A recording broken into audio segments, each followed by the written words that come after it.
I'm going to show you in this video everything you need to know to succeed as a Necromancer using the LoD Def Nova build in Season 32 of Diablo 3. So, starting off with the actual core of the build, which is of course the skills, let's have a look at what we're taking, then we're going to have a look at how they interact with the gear, the gems and things like that. Starting off then, the main focus of this build is of course Def Nova. Spend health to unleash a powerful Blood Nova that's going to deal damage to all nearby enemies, therefore it is a very AoE focused build. Now, we're actually going to be taking a very specific weapon that I'll show you in the gear part of this video, where basically the more enemies that are here, the more damage this is going to do, which is insane. It's so chaotic, I love it.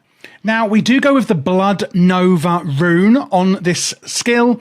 Spend health to unleash a powerful Blood Nova that deals damage to all nearby enemies. And basically, this is going to work with our simulacrum,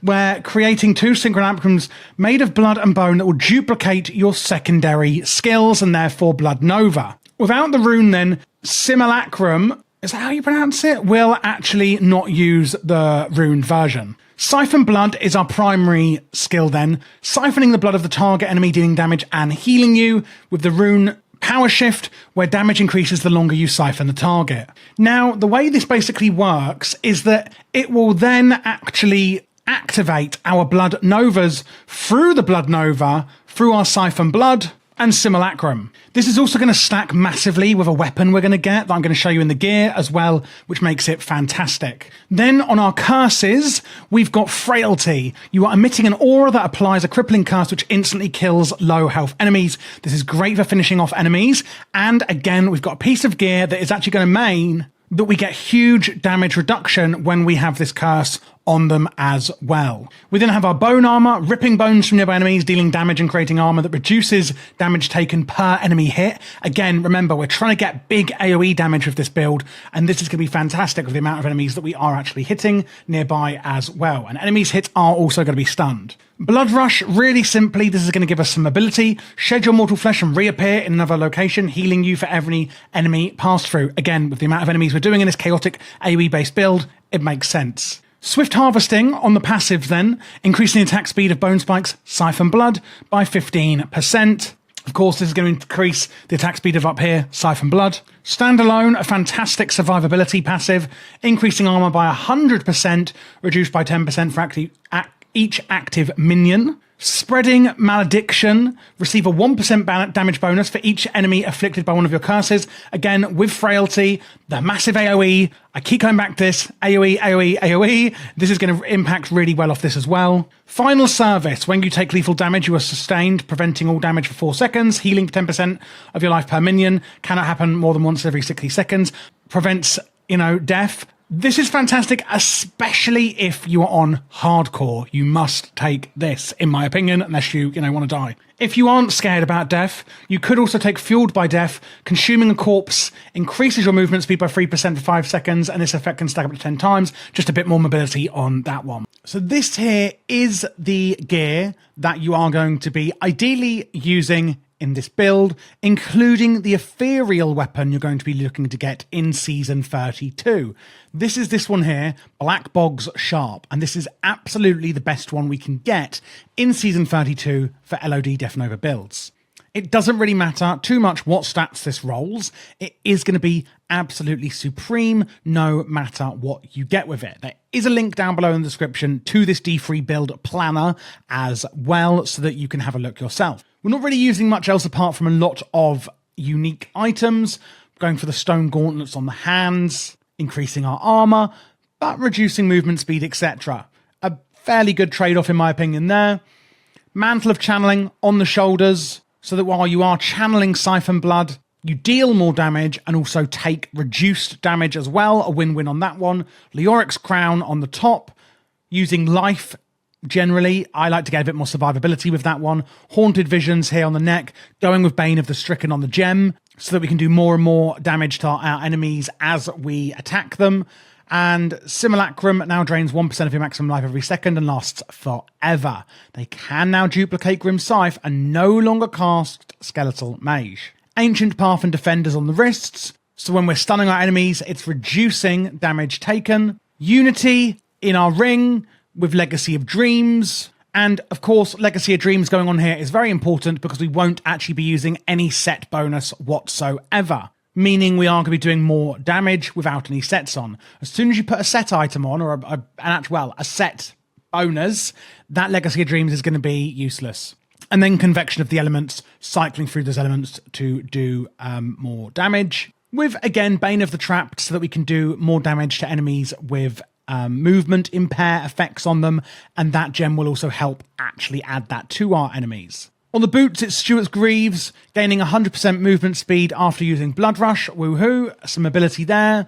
The Witching Hour on the belt, and the Aquila Cuirass on the chest, where while above 90% primary resource, again, we take less damage, and that's going to add some more survivability for us. Lastly, in the offhand, it will be the Iron Rose, where attacking with Siphon Blood has a 100% chance to cast a free Blood Nova. After accumulating, losing 10% of your maximum life, your Death Nova deals 50% increased damage for an entire minute, and it can stack up to 10 times. Going off of that, with Black Bog Sharp, which is really important, like I said, for this build, Death Nova deals 400% increased damage for every enemy within 25 yards, up to 10 enemies, and you get the Eternal Torment passive. Lastly, on Kunai's Cube, we're going for the Funerary pick. Again, very important. Siphon Blood draining from 2 additional targets.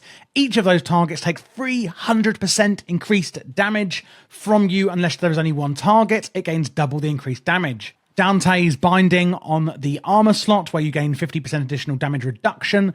Again, if an enemy is affected by one of our curses. And lastly, Crispin's Sentence on the ring slot, where you deal 100% increased damage against slowed enemies, or triple this bonus against enemies afflicted by any other movement impairing effect. And of course, using Bane. Looking at the stat priority for Necromancers in this build for Season 31, it's quite straightforward. We're basically going for damage, crit chance, and damage. We're going for physical damage, and we're going for area damage. And those are the top 5 you really want to be going for. After this, really, you can just concentrate on defensive stats as and when you need them. But most of the damage we're going to be dealing is going to be best put to use through here. It's really as simple as that with this build. Looking at what we're putting onto our follower then, well, we're going to go for the Templar, mainly for survivability. First 2 abilities are going to be on the top for healing. Onslaught, which is also, by the way, going to make your enemies take increased damage for 3 seconds based on the Templar's strength. Hence why we're putting as much strength as we can into the gems on the Templar. Lastly, Guardian, another get out of jail free card for when you're going to die. This will save you.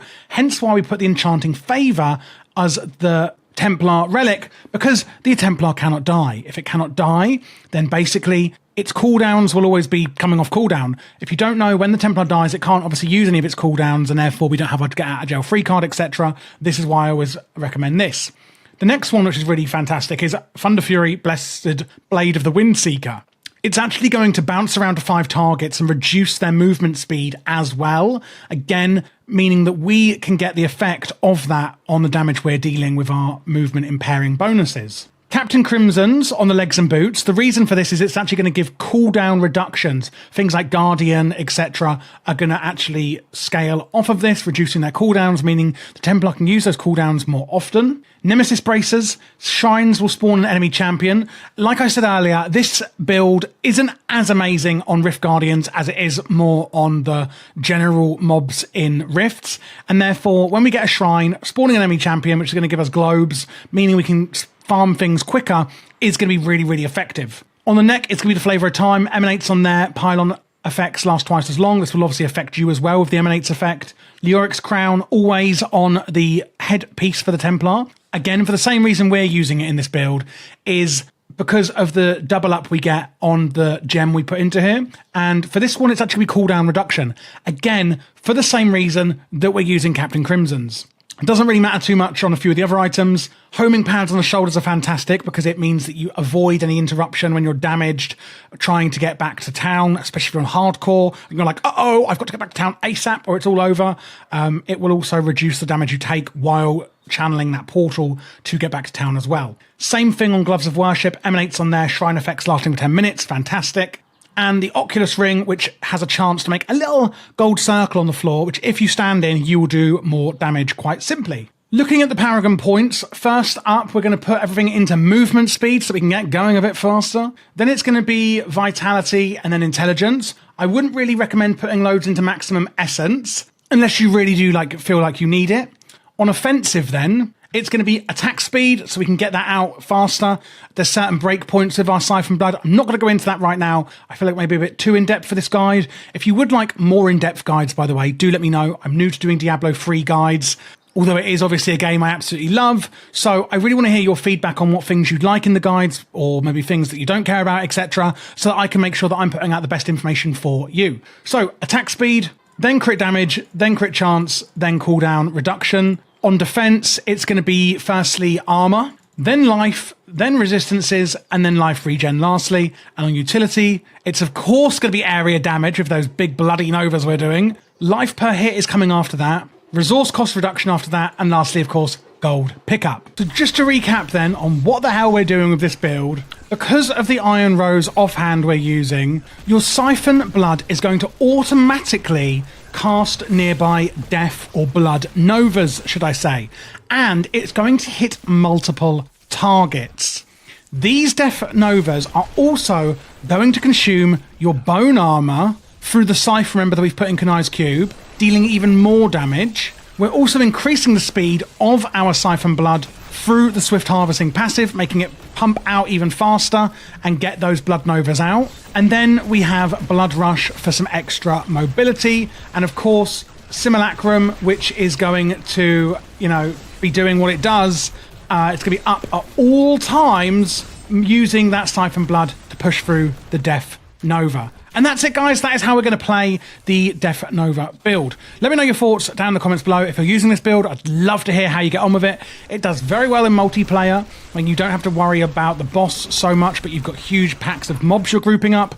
And I think it's really, really fun. Don't forget to subscribe and leave a like if you did enjoy it. You can always join my Patreon, which I'll leave in the description below as well. If you would like any behind-the-scenes info or you need any more support from me, one-on-one, etc., I can offer that there. And you can also join my Discord, where we have a lot of other ARPG players.